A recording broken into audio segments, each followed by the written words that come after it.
श्री स्वामी समर्थ मंडळी, मी धनश्री तुम्हा सर्वांचे स्वामी भक्त धनश्री या माझ्या यूट्यूब चॅनलमध्ये खूप खूप मनापासून स्वागत करते। मंडळी, या पूर्वीच्या व्हिडिओमध्ये आपण सर्वांनी ऐकलं की स्वामी समर्थांनी जगन्नाथाचे दिव्य रूप घेऊन अळवणी बुवांची ही भगवंत तहान मनसोक्त भागवली आणि जाणाऱ्या जीवाला क्षणात थोपवले। आणि आता पुढे अळवणी बुवांच्या लक्षात आले की आजपर्यंतची आपली साधना फळाला आली। त्यांना आपला पूर्वजन्म आठवला। श्री नृसिंह सरस्वतींच्या सहवासात आपण पूर्वी होतो ह्याचे भान उजळून आले। सर्व काही त्यांना आठवू लागले। त्यांनी स्वामींना हात जोडून विचारले, जगन्नाथा, माझ्या परमगुरुराया, स्वामी, आपण कोण आहात आणि या जाणाऱ्या जीवाच्या मुखात अमृताचे थेंब जे टाकलेत एवढे पुण्य माझ्यापाशी खरेच आहे का? खरे तर अळवणी बुवांना एवढा आनंद झाला होता की त्यांना परमेश्वराचे प्रत्यक्ष दर्शन झाले होते। अळवणी महाराज पुन्हा पुन्हा विचारू लागले की स्वामी, आपण कुठून आलात? आपले निवासस्थान कुठे असते? स्वामी प्रसन्न हसले। त्यांनी बुवांना उठवून आपल्या शेजारी बसवले। त्यांच्या पाठीवरून प्रेमाने हात फिरविला। स्वामी म्हणाले, अळवणी बाबा, संपूर्ण विश्व हेच आमचे निवासस्थान।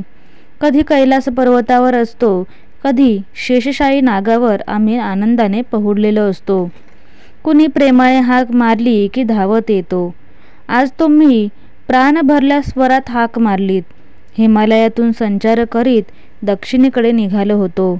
तुमची हाक ऐकू आली।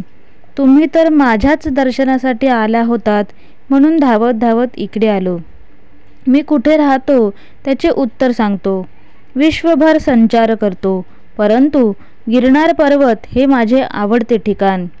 सह्याद्रीच्या रांगा, नृसिंहवाडी, औदुंबर, गाणगापूर ही विशेष प्रीतीची स्थाने। आज जगन्नाथपुरीला आलो इतकेच। बुवांच्या लक्षात आले की श्री नृसिंह सरस्वतीच आपल्यासमोर स्वामी समर्थ म्हणून प्रगट झाले आहेत। रूप जगन्नाथाचे घेतले, परंतु कर्दळी वनात आपल्यासमोर गुप्त झालेले हेच स्वामी समर्थ म्हणून इतक्या वर्षानंतर प्रकट झाले। त्यांचा सहवास आपल्याला पुन्हा मिळाला। हे चरण पुन्हा सोडायचे नाहीत। स्वामींच्याच स्मरणात आता प्रत्येक क्षण, प्रत्येक श्वास वेचायचा।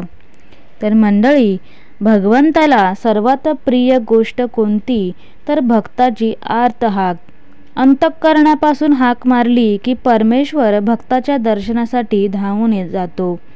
भक्ताला वाटते की भगवंताने आपल्याला दर्शन दिले। वास्तविक भगवंतच आपल्या परमप्रिय भक्तांचे दर्शन व्हावे म्हणून धावत जातो। एक लक्षात घ्या की स्वामी समर्थांना हे ज्ञान होते की अळवणी बुवा हे अगोदरच्या एका जन्मात आपले परमभक्त होते। तेव्हा आपण श्री नृसिंह सरस्वती अवतारात वावरत होतो, म्हणून तर स्वामी बुवांचा प्राण भगवंत दर्शनाच्या तहानेने व्याकुळ झाला होता, म्हणून धावत गेले। माझ्या प्राणप्रिय स्वामी भक्तांनो, एक कायमसाठी लक्षात ठेवा की स्वामी समर्थ आपल्या पाठीशी सदैव उभेच राहणार आहेत। तर मंडळी, आजचे स्वामी दर्शन तुम्हाला कसे वाटले मला नक्की कमेंटमध्ये कळवा।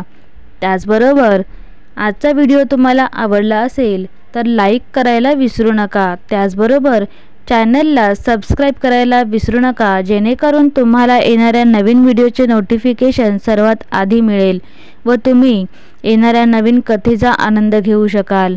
चला तर मग मंडळी, पुन्हा भेटूया अशाच नवीन व्हिडिओसह। तोपर्यंत श्री स्वामी समर्थ।